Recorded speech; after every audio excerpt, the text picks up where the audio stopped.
In case you're wondering who I am, I can give you a brief introduction. I'm Sagittarius. I coach for a living since around 3.5 years ago. I've done around 3,500 sessions, more or less, in every role. I also coach some semi-professional teams and college teams in NA. So, the thing we're going to talk about is the 4 segments of the lane, okay? This is the concept that we're going to be mentioning from now on, and this makes everything so simple, I promise. Maybe you haven't heard of this before, because it's kind of not a real thing, we just invented it, but it's actually really, really useful when you think about laning in this perspective. I've been using it in all of my 3,000 sessions, and it helps a lot, okay? So imagine the bot lane, by the way, everything I will say applies to all 3 lanes. Don't worry, the fact that I'm showing the bot lane is just for visual reference. It applies to top lane, it applies to mid lane, okay? So imagine you have this clip, okay? And do you see how I put these 3 lines in here, okay? So what I care about that you do from now on is imagine in your mind that if you are the Varus here, the red team, we're gonna have this from A to C or to D, so A, B, C, D.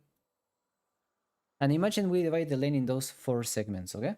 And this is gonna make it so simple for you to learn the wave management from now on. And what do I mean by segments? I don't care where the champion is, that doesn't matter. What matters is where the lane is meeting, okay?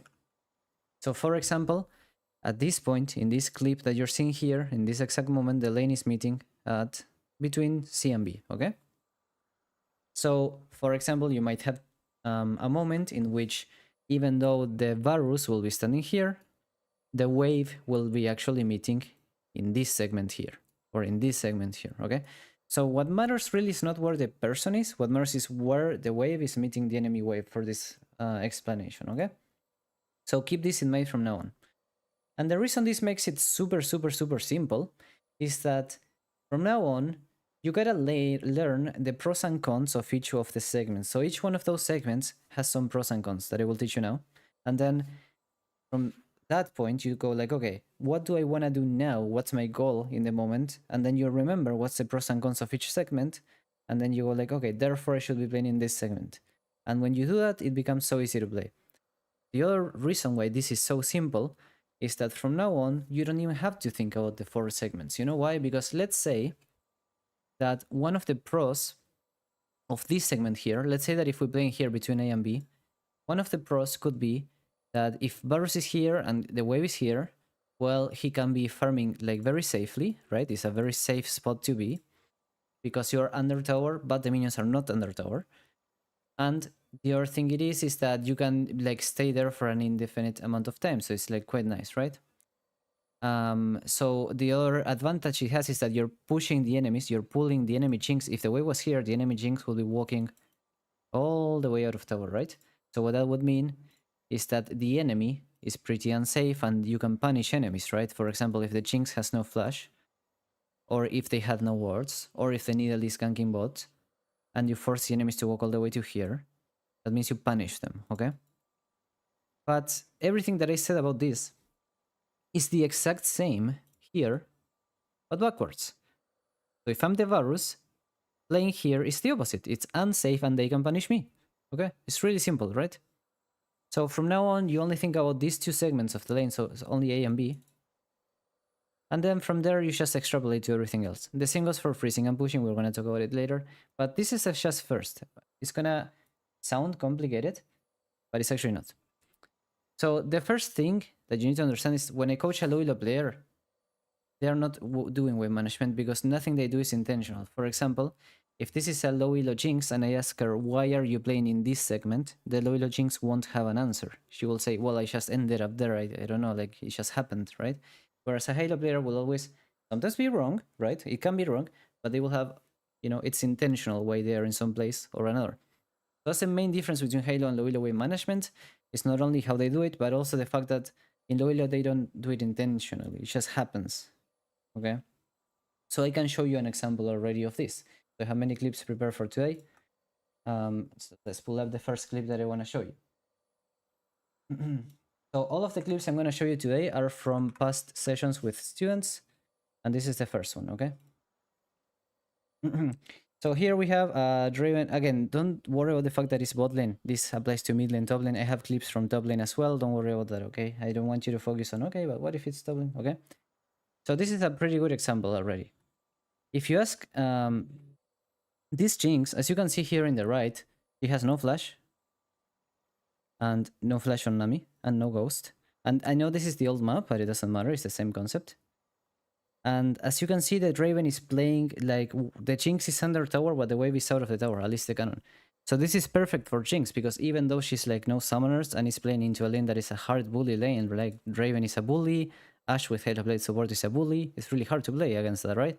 But because Draven is under tower, oh sorry, Jinx is under tower, but the wave isn't, she's not getting punished ever. So this is a low elo game, and if you ask the Draven, why are you playing in this segment here, he won't have an answer. It just happened. So what you should do, if you're high elo, you begin being more intentional with the wave management, and you go like, okay, what I should be doing is I want to punish the Jinx. So how do I punish the Jinx? Okay, the wave should be closer to my side of the lane, so the Jinx gets pulled out of the tower. So that way, the fact that the Jinx has no flash matters. Just the Jinx having no flash doesn't mean anything. You gotta pull her out of the tower, so the fact that she has no flash actually means something. But if you constantly keep the wave here, it doesn't mean anything that she has no flash. She shall already in safety. She doesn't need to flash anywhere, right? So low elo players end up here because they are not intentional and they don't commit with the wave enough. So what this Draven should be doing, for example, is he should be hard pushing this wave, because we're gonna introduce one of the concepts you might know already, which is the bounce, right? So let's talk about this for a second.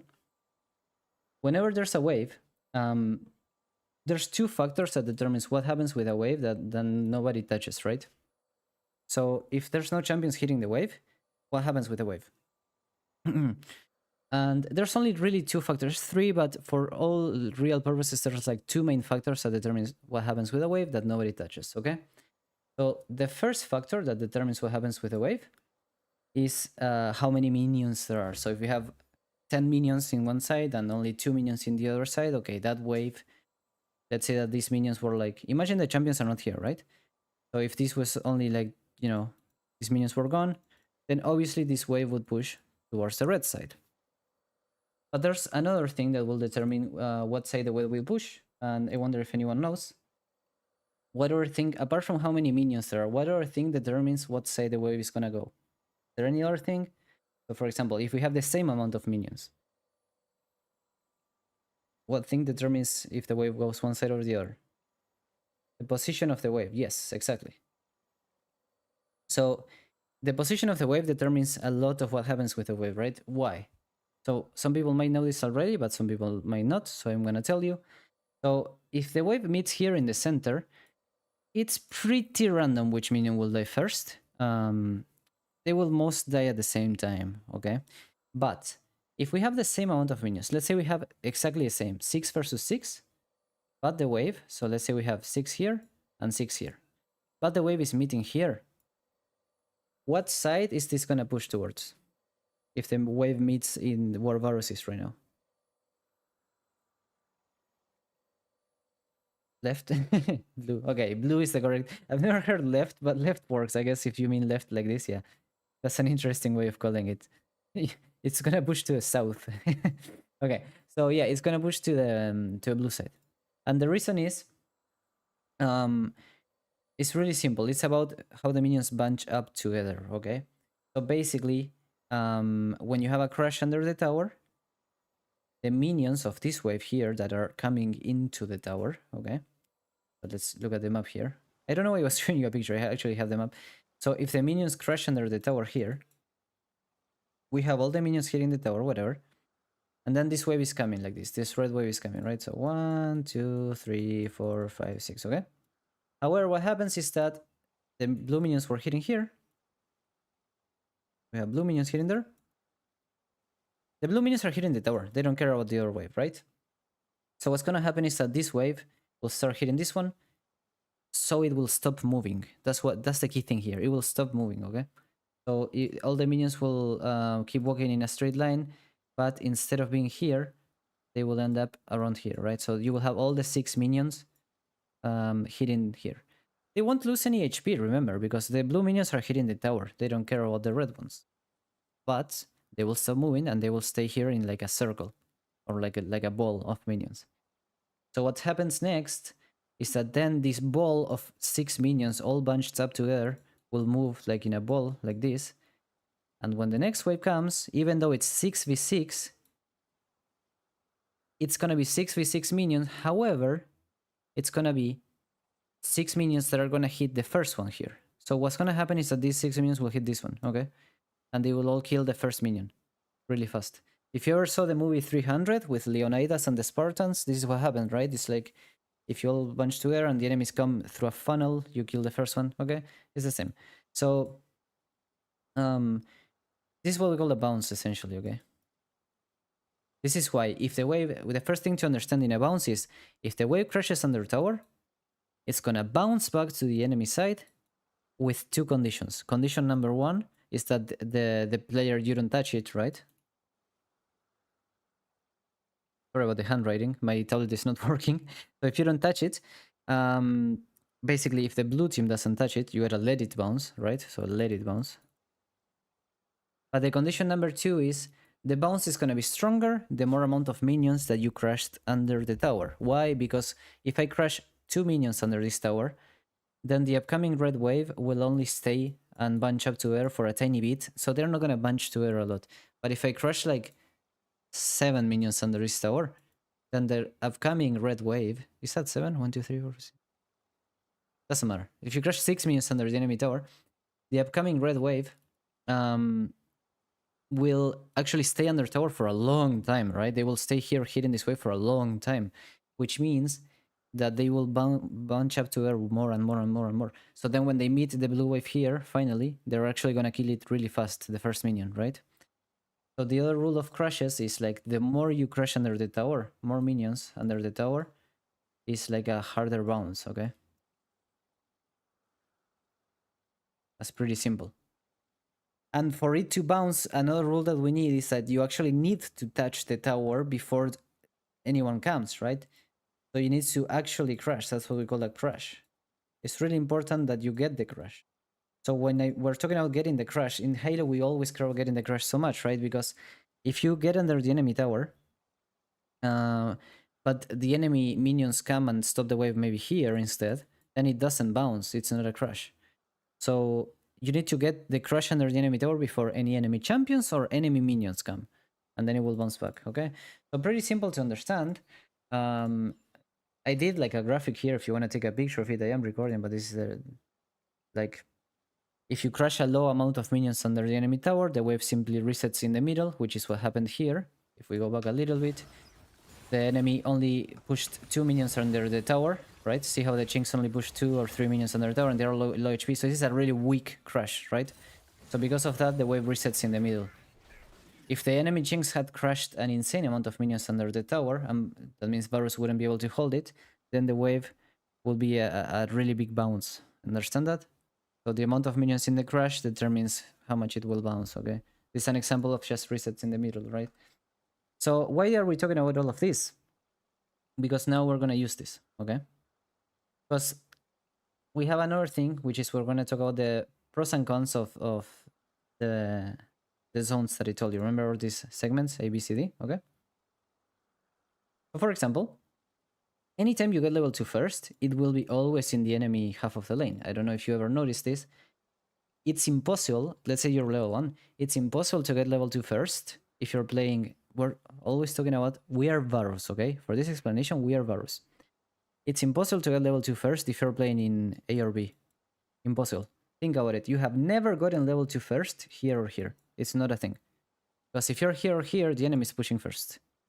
Okay? So anytime you're playing for the level up and anytime you're going to kill the enemy level 2, it's going to usually be around here. Okay? This is the kind of thing that when you play, you don't notice, but when you start noticing, you're going to abuse it. Then, obviously, you get the prior on pressure when you get the C and D, right? If you're pushing, you get prior on pressure. So that means you can actually do things out of lane. So anytime a student asks me, when do I push? The answer is really simple. Do you want to do something out of the lane?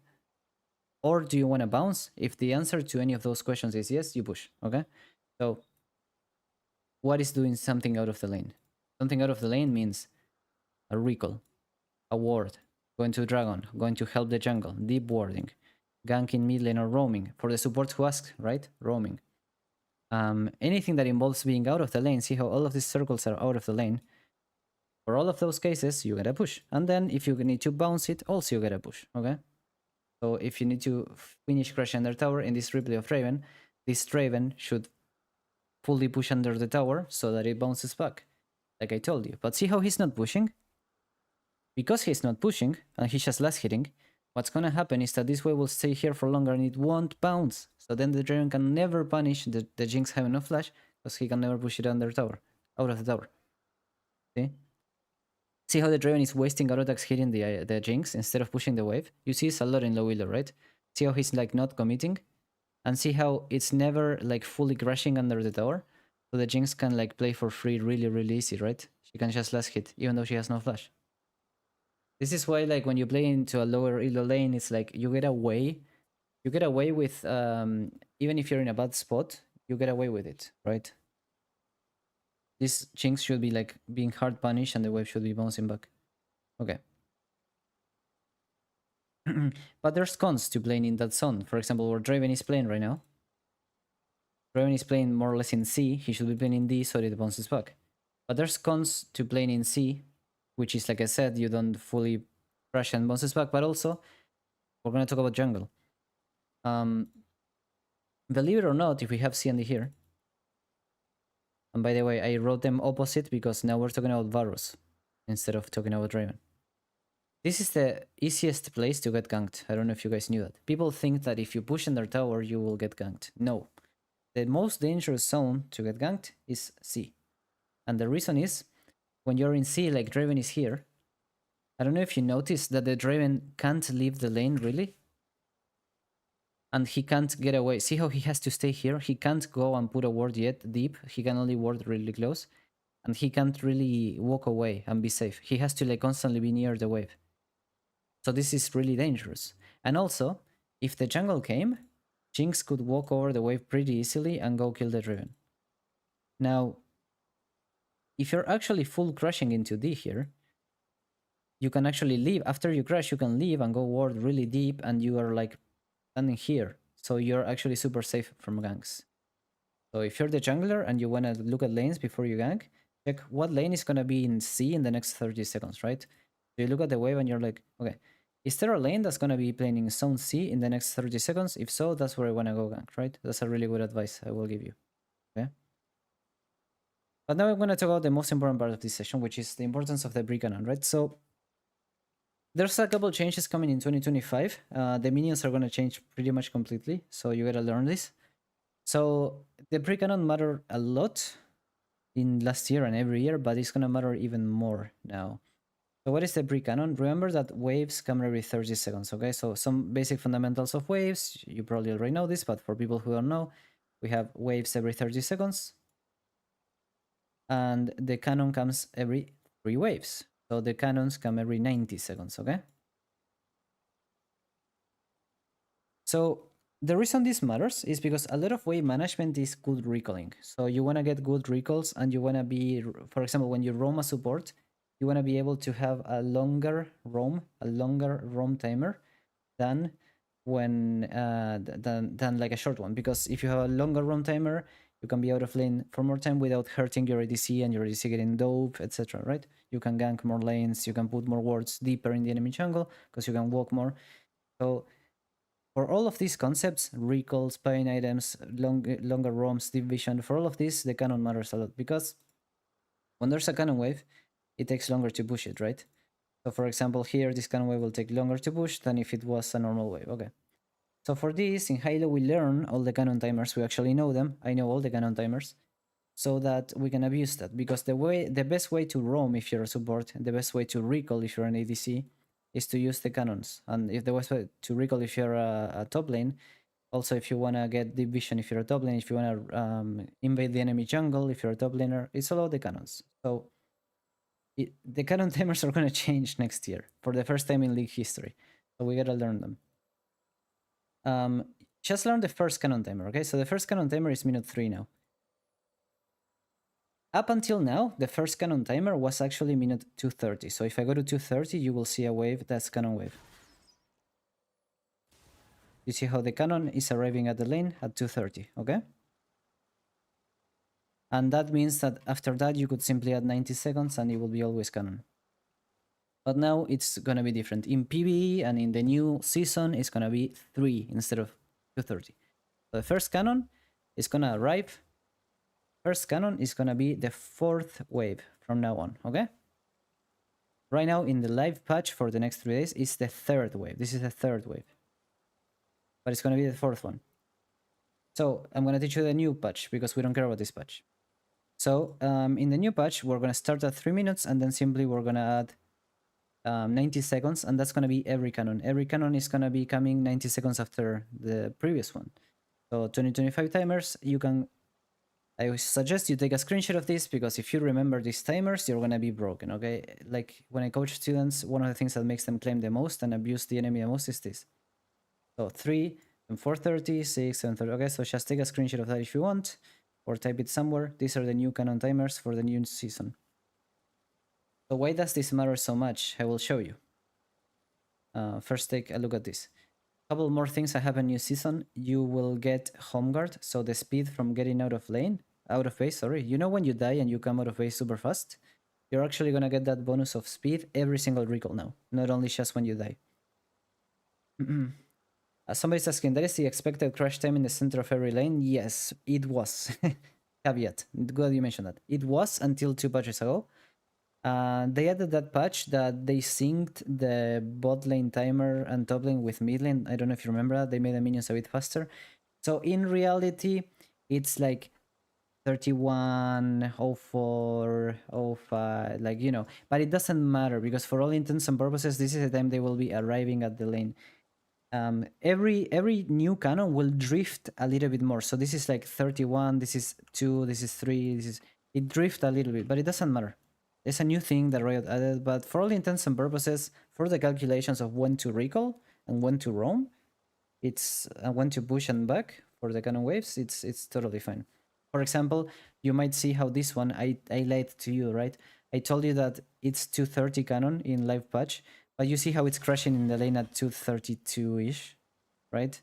It used to crash at 230 until they added that patch, but that doesn't matter. So for example, in live patch, minute 7 is cannon wave. So if I go to minute 7, you see that it doesn't actually crash at minute 7 anymore. It's like 703, 704. Do you care about that? No, you don't, okay? I know that some coaches like LS try to sound smart by saying 704 cannon instead of 7. You don't care, okay? It doesn't matter. So how do cannons make roaming and regalling easier? So that's how I'm gonna explain now. I'm gonna show you a clip, right? Instead of me explaining how, I'm gonna show you a clip and you will understand it perfectly. So I have the clip loaded up here. This is another clip from one of my sessions. Again, if you want any of my sessions, I will explain how to get one in the end of the video. In the end of the session, sorry, the end of the bootcamp. So we have this Jax session, and we're gonna go to minute 29 or so, okay? So I want you to look at this, okay? One thing that I will mention is that in live, I'm gonna tell you live timers. In live, 8 is normal, 8:30 is canon. Oh my god, what happened? 8:30 is canon, and of course 9 is normal. Okay, that's live. This is in live, not in the new patch. Okay, and this canon that you're seeing here is the minute 7 canon. Okay, it arrived in lane at 7, so this is the 7:30 wave. It matters a lot that you know these timers. So look at this. We have this Jack student fighting against Riven. I don't know if you saw when he pressed tab there, one really good piece of information there. I want you to see the tab. So when he presses tab, I'm going to pause. Here. You see how this Jax is greatly ahead, right? He's 1-0 to 0-1 and double CS of the Riven. He's about to hit level 8. Riven is still level 6. So we have a 2-level lead, double CS, and item lead, okay? So we're extremely ahead. For a top laner, this is extremely ahead. So now let's see what he does here. He just killed a Riven like 30 seconds ago, so he's pushing and recalling. We know that, by the way, you know he has to push this, right? Because he killed a Riven. We can't simply recall, because if we recall here, we have more minions than the enemy, so we would lose all of this red wave, because this blue wave would eat this red wave. That means we lose it. So we can't recall, right? Anytime the wave is pushing and we are not there, pushing means the enemy minions die. That's what pushing means. So if we recall here, we just lose the whole wave, right? So recalling is forbidden here. We can't. You always have to like make sure that you recall either rushing the wave without the enemy holding it, or in the wave being frozen on your side of the lane, so you're not losing minions. You can't recall with your wave pushing into the enemy, because you lose minions. That's what pushing means. Okay, so he has to push before recalling. That's correct, right? It's pretty normal. So look at this, right? Now we think this is correct, right? Because it's too many minions for the Riven to hold it. So we could consider this a healthy crash, right? It's not the best crash in the world, because the next wave is already coming, which you can see here. So it's not gonna be like a super bounce, but you could consider this a good recall, right? We push the wave, crash it, we recall. Okay, good. However, I want you to look at the timer up here. This is why you need to learn cannon waves, okay? Did I tell you 8 is normal wave in live patch? So this wave that's coming here, it's not a cannon wave. It's a normal wave, okay? Why does that matter? Because what it means is the normal wave takes less time to push, okay? It takes less time to kill it. If I want to kill a normal wave, it's faster than killing a cannon wave, because killing the cannon takes a long time. Imagine you're Riven.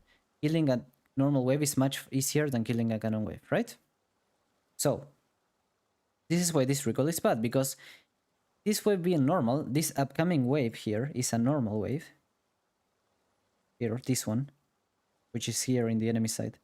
This wave is a normal one, so Riven actually can kill the whole wave before Jax comes back to lane, which means Riven can get a crash and a bounce, and that means she will be, after that, playing in her zone here, which is where she's safe. Remember we said that if you are Jax and you're ahead, remember this guy is ahead, right? This guy, Jax, is ahead, we wrote it here. And when you're ahead, the way you punish the enemy is by forcing them to play here, so they are out of their tower. Remember when I said that? It's really dangerous for Riven to play out of her tower really far away, right? So we want to force Riven to play here. But because we recalled in a wave that's not canon, what's going to happen is that Riven can actually push the whole wave and crash it on their tower, and then it will bounce back, and she will actually be here, which is safe, and Jax can't punish. So look at this. So Jax recalls. And let's see what happens when Jax comes back to lane. I'm fast forwarding a little bit. I was explaining the cannon timers there because it's a session. And see how Jax is coming back to lane. And I want you to see Riven killing this minion wave, which is the minute 8. By the way, see how this one will arrive in lane at 8:30? That's the cannon wave that I talk about, right? Now look at Riven killing minions here. You see how she kills them pretty easily because it wasn't a cannon wave? So look at what happens here. The wave crashes under the Jax tower before he arrives. Look. See how the wave is already under tower? See? It crashed under the tower. The tower killed all the minions.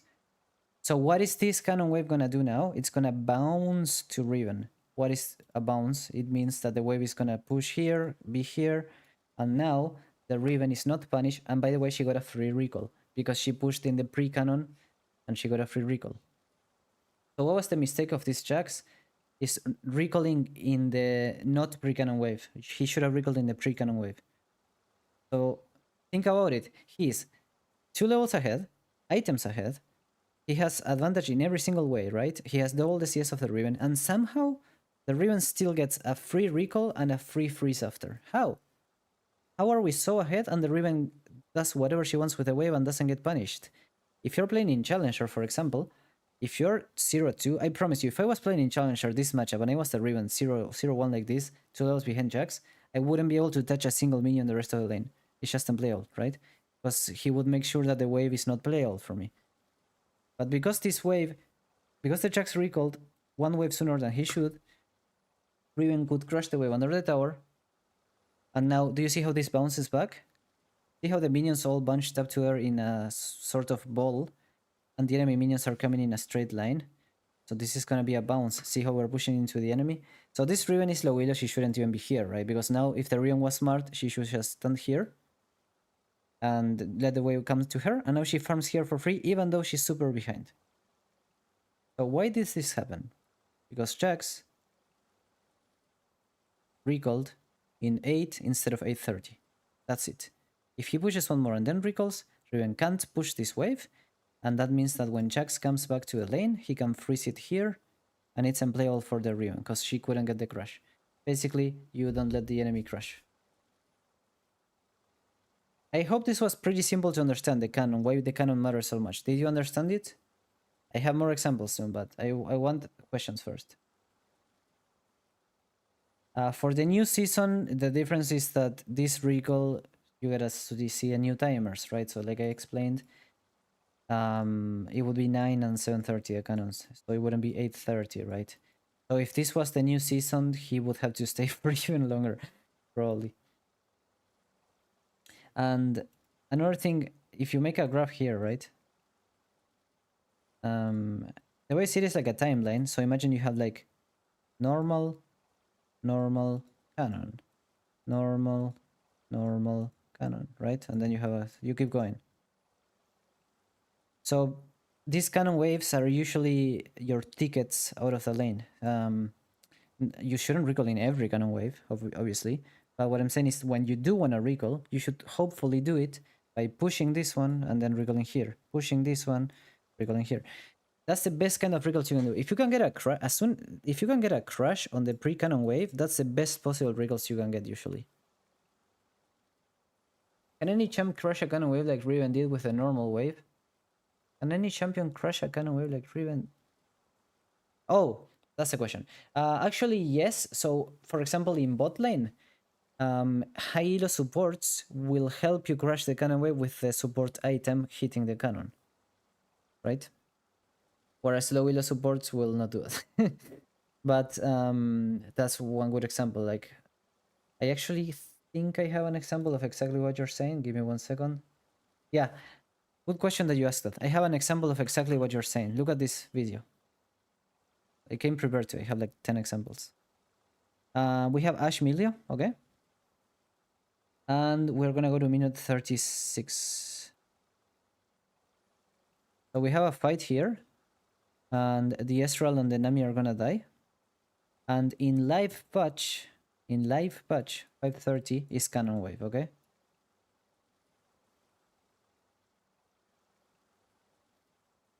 However, we are playing bot lane. Okay. So you see how Ezreal and Nami died? And they're spawning in like 10 seconds. So they're gonna be here in a long time. They're gonna be here in like 30 seconds because it's like 10 to spawn and then 20, 22 to walk back to lane with the home guards from having died. Even though there's a cannon wave coming, what did I tell you? You should never recall if the wave is pushing to the enemy and you didn't get the crash.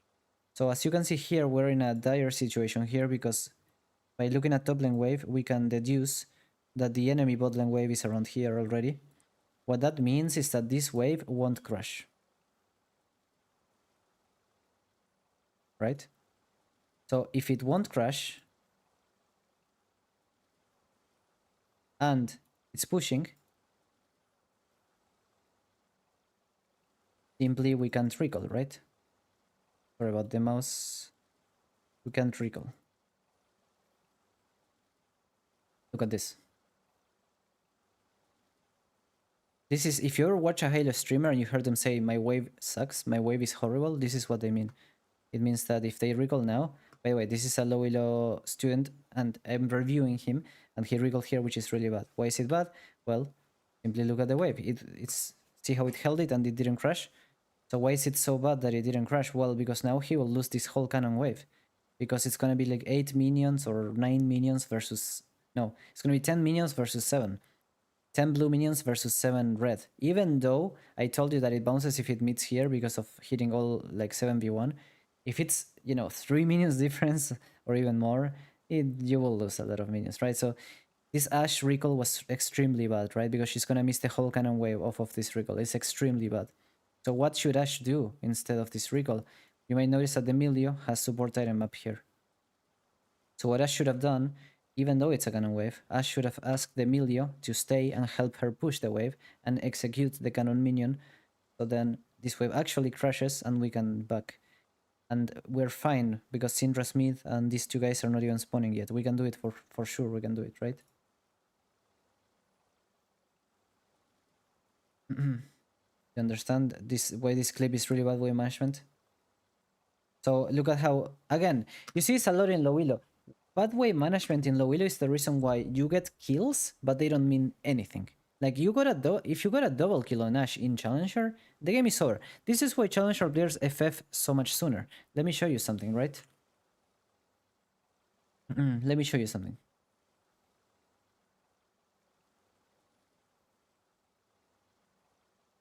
Do you see how Challenger players surrender almost half the games, whereas Iron players surrender way less? And let me show you another graph. Challenger games, 25 minutes. Iron games, 30 on average. And do you see how Challenger players surrender? Why? Because if I'm in Challenger, I'm at that Ashe. If I'm playing that Ashe in Challenger, after that double kill, it's game over for the Astral. I can do whatever the heck I want with the wave, it's just over. But if you're playing in low elo, you get the double kill, doesn't mean anything, right? Because you still screwed up the wave. Now the Astral can farm for free frozen near his tower. So even though he got double killed, it doesn't really mean much, right? Is it better to die and complete the push? She's not gonna die, that's the thing, right? But if dying was a possibility, if it's a high elo, so if it's a challenger game and you know that Shyvana, this is not the game, wait, what am I looking at? This. So if it's a high elo game and you somehow know Shyvana's bot, I would say you should die for this wave. Yes, 100%. Why? Because if you don't fix the wave in a high elo game, you will die later anyway.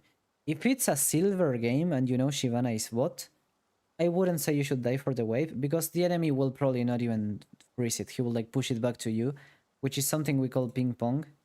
You see it's a lot in low elo, you call it ping pong. It's when low elo players push the wave to each other like a ping pong when they shouldn't, right? So ping pong, ping pong. You get what I'm saying? So basically, probably the Ancestral would ping pong the wave back to you, and that's why you shouldn't die for this wave, just because it's low elo game. In Halo, I would die for it, yes. I would probably do it. But let me make it clear, you wouldn't die for this wave though, right? The Astral and Nami are still in Fountain right now. And Shyvana is top. And it's a Shyvana, so you wouldn't. Another thing you can do, if Ashe, this is a nice one you need to learn. If Ashe was full HP, and this only works if she's full HP, she could walk in front of the minion wave and pull the red minion wave behind the tower by getting out on her, and then execute on the tower, or walk away if she's full HP, and then she is fine. She doesn't need to push it.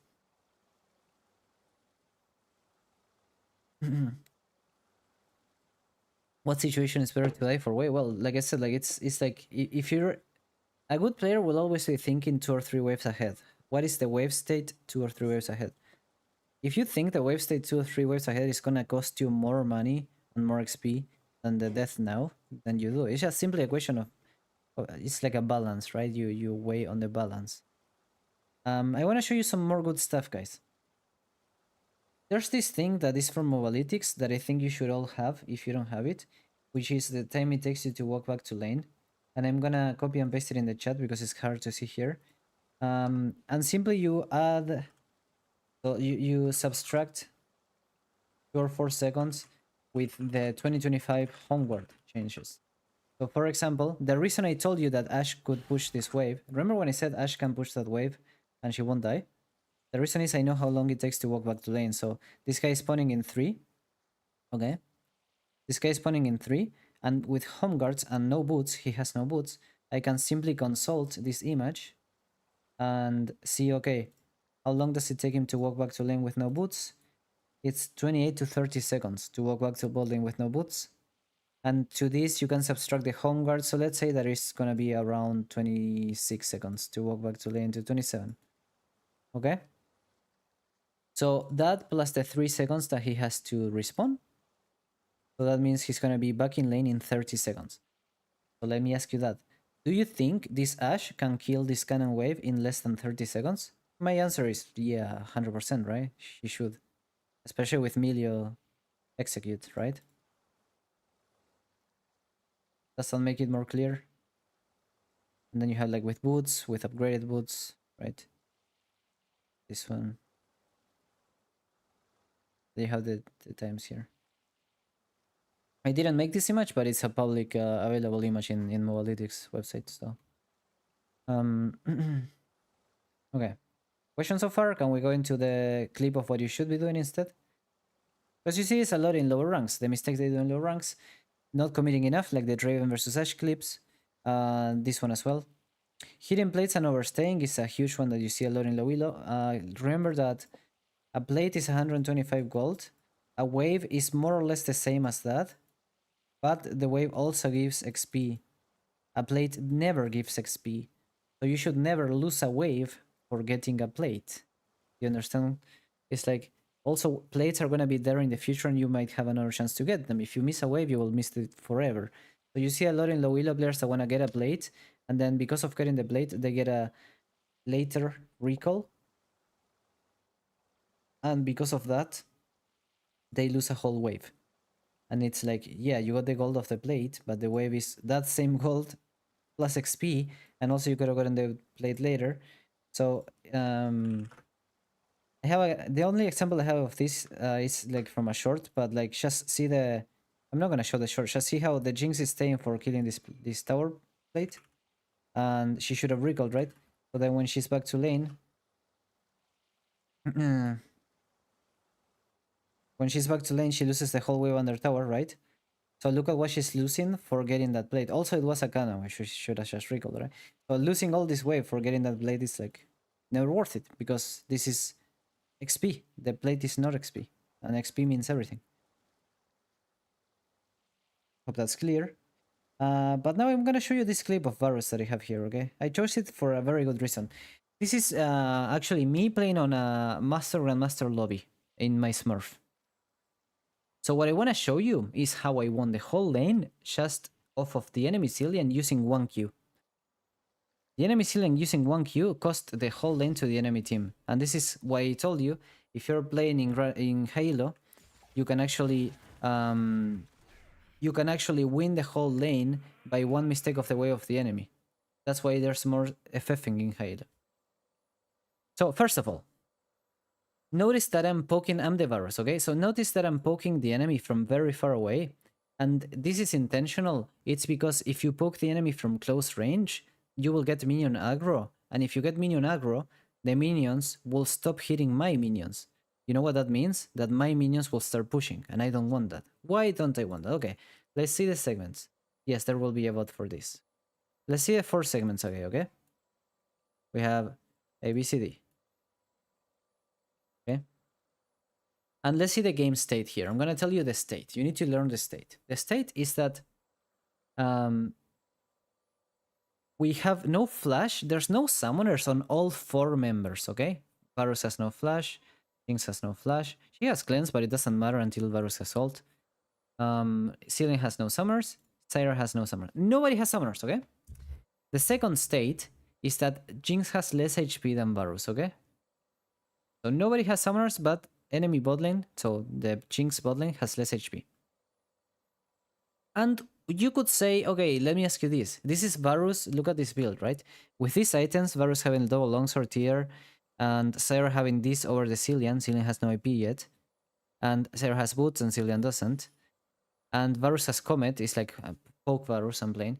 Let me ask you this. Even if you don't know anything about building, which one of the 2 lanes do you think has like a better advantage right now? Which one is like the bully right now? Red, yeah? Because we have like more poke, more damage from far away, and Jinx is like not a very good early champion, especially considering we have like double Comet here, right? Varus Comet, Sarah Comet, right? So if Varus wants to punish, remember the word punish, if Varus wants to punish the Jinx having a worse state right now, she's weaker and lower HP, where should Varus play?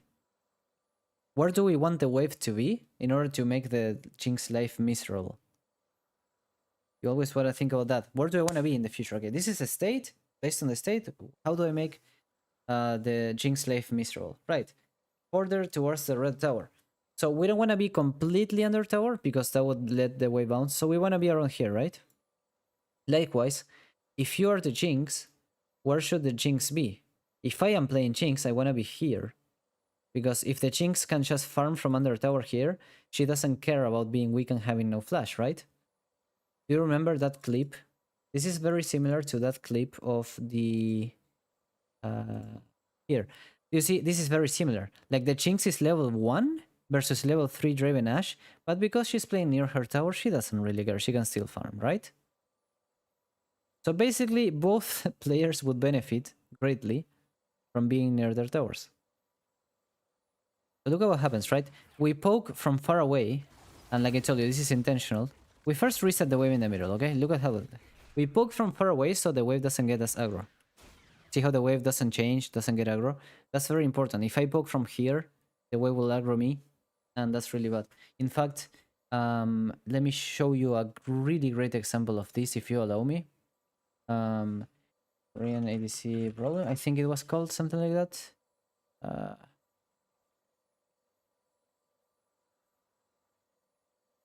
Let's see. Here. There's a clip here that shows exactly what I mean. When you hit the enemy, the wave will come to you, and you can use that to your advantage. Look at this.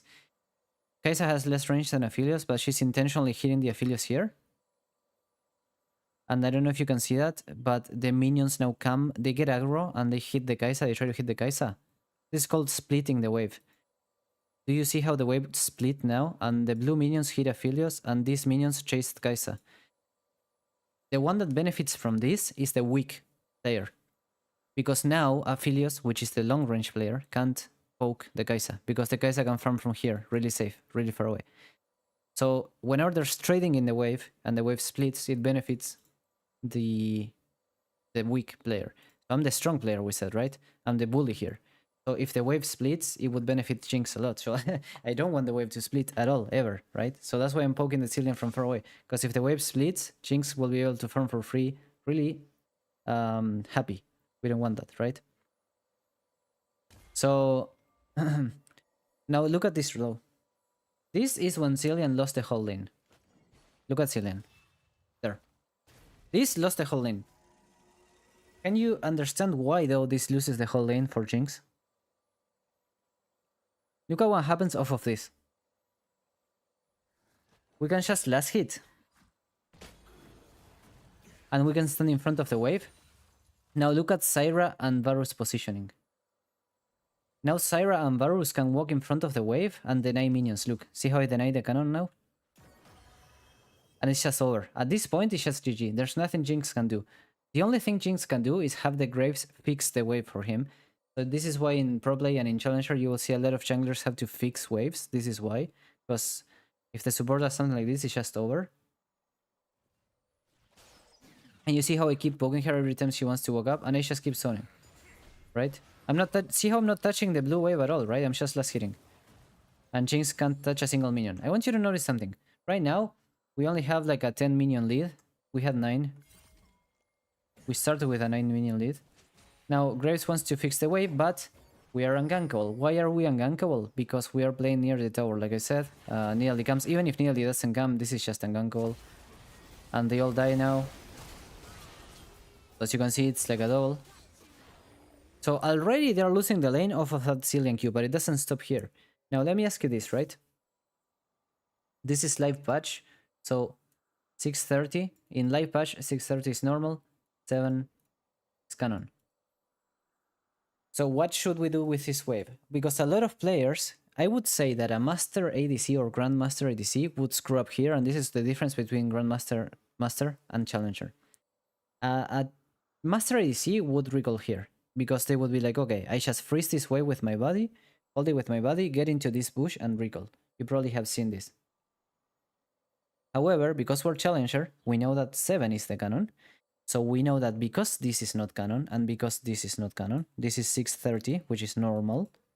that means we can actually push it before the enemy bot lane comes back to lane because it's not a cannon. So look at what we do. Instead of recalling, I promise you a Master ADC would recall in this push right now. We just gather this wave and recall, but we're not gonna do it. We're actually pushing the whole wave because we know that it's not cannon. And look at the exact timing that we had. Look, you see how we were exactly on time? That means that if we had wasted 2 or 3 more seconds pushing the cannon, it wouldn't have crashed, and we let the Jinx freeze and we lose a whole wave. That's why it's so important to know the cannon timers. So now I stomped the whole lane off of this cannon because now this is a cannon, and guess what? The cannon is gonna bounce back to Varus. So, see how it bounces back? And it bounces back on the cannon, so now it's unplayable again for the Jinx. Look, see? Again, same thing. She can't play again. So see how by knowing the cannon timers and by knowing that we want to play in the zone B, it's just unplayable for the enemy. You see how the Jinx can't play at all. We're just doing the same thing over and over. And this time, the Graves is not there to bail her out. He has to clear the top side. So it's just GG. See how we keep zoning and she can't touch a single minion? She can't ever come close, see? Now look at this. Do you remember? And now even the Cillian will die. And Varus doesn't die. Do you remember that we had 9 minion advantage when this whole thing started? We were equal in gold and XP, and we had 9 CS advantage, and we had like I think we were like 0-0, right? We had no kill advantage for the enemy. I think we were 1-1. Now, off of that Zillion Q, look at what we ended up causing. Off of that 1 Zillion Q, we have... What is that CS advantage? 40 something? 30 something? So 34 CS advantage. 4-1 instead of 1-1. And if you look at the XP department, we're about to hit 7. We're 1 minion away from 7. Look at the Jinx XP, 0% on 6. So 1 full level XP. All of that off of 1 Zillion Q. You understand the importance of the wave management there? All of that happened with that Zillion Q. Let me explain once again what the Zillion Q cost. So the wave was neutral, right? Zillion used Q. Off of that, we can zone the enemy away and deny XP and just freeze. Off of that, the jungler was forced to gum Graves, remember? And because the jungle is forced to come, they get a disadvantageous fight and we win. Off of that win, we get another pre-cannon recall. Off of that, it bounces again. And off of that, we get another, exactly this again. We start this cycle again. We are here again. So it's like you continue this cycle of like you zone until they're forced into something bad. And then you get a pre-cannon recall, then you bounce, then you zone, and they, you know, it's just...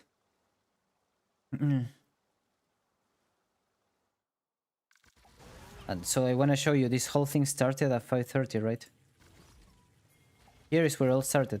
Like, you put Kumayushi on Jinx here, on Keria on Cillian, and none of this would have happened because they wouldn't have done that with a wave, right? They would have let me... Well, another thing, you know what Cillian could have done? Let me tell you what Keria could have done. This Cillian, when he saw me charging the Q, one really smart thing the Cillian could have done is stand on top of the wave. So if he stands here, if I aim the Q at him, then my Q will also hit minions, and then it will be forced to push and they can freeze. Right? But he should never stand outside of the wave if I'm charging the Q. In fact, this is kind of why I'm standing on top of the minions. Like, see how I'm standing on top of the minions? It's kind of like, okay, if you cast the Q at me, you're gonna push. And now it's GG. So I'm just gonna leave the camera here before we finish, and I just will let you see that Q and let you fast forward. Because this whole clown fiesta off of a single Q. I want you to notice where the wave is constantly, right? It's always in my side of the lane after I push it. Let it bounce and it's always in my side. It's very uncomfortable for Jinx all the time.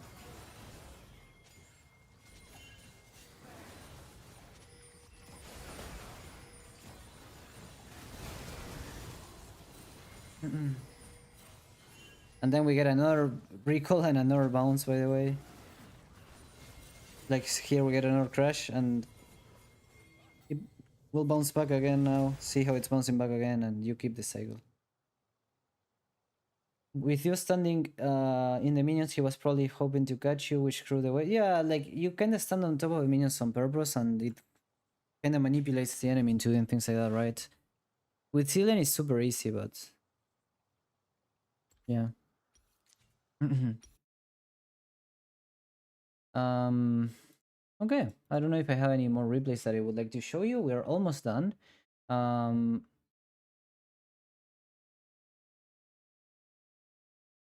well, I will show you one clip and you tell me what you think. Okay, I want to show you this clip. It's all from my students. Okay, it's all replay reviews from my students. It is minute 24. Okay, keep in mind, in live patch, this is a Tryndamere that is losing against Timo. Okay, one level behind. Only one level behind. I want you to understand this initial situation. One level behind. Minute 10 is Canon Wave in live.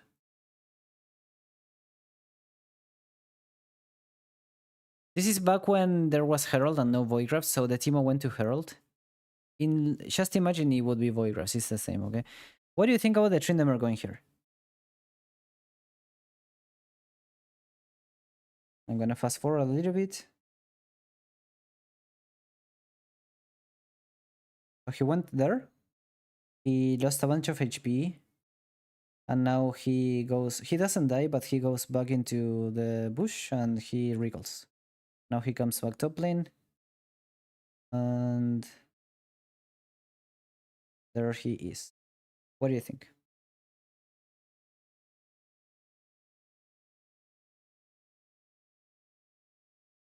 Was that good or was that bad? This is how it started, right?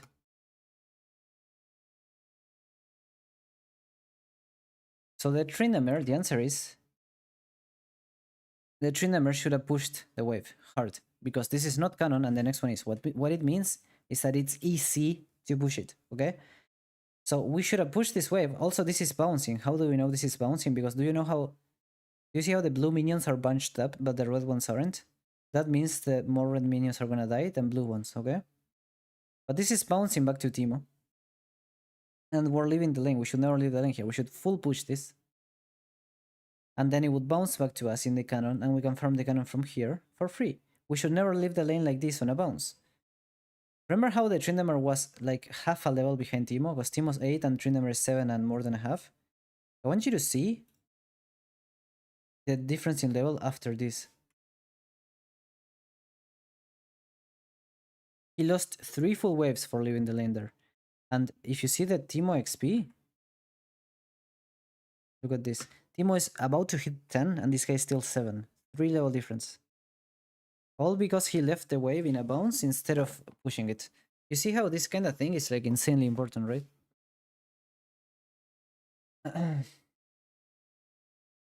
If we're weak and the enemy is strong side, can they save the lane? I don't really understand what that means, sorry. Can you rephrase? Given the timing difference for getting to lane, it's not that much, it's placebo. The new home guards add like 2 or 3 seconds, it's not that much. But yeah, it's more important to recall in pre-canon than before, if that's what you're asking.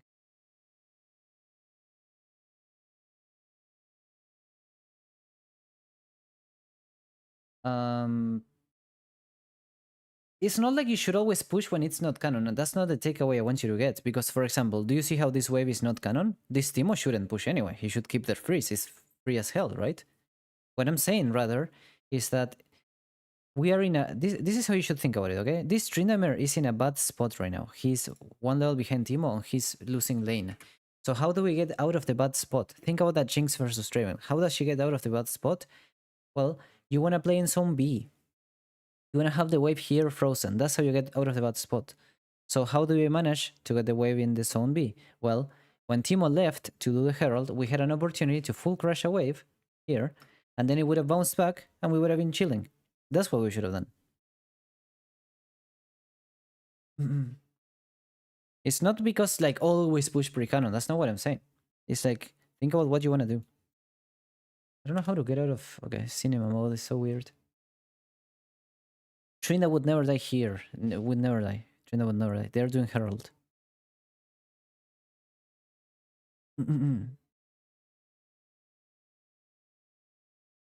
Of course you wouldn't do it here if you die, but you wouldn't die. That's the other part you need to understand. Like, there's no way in hell you would die here.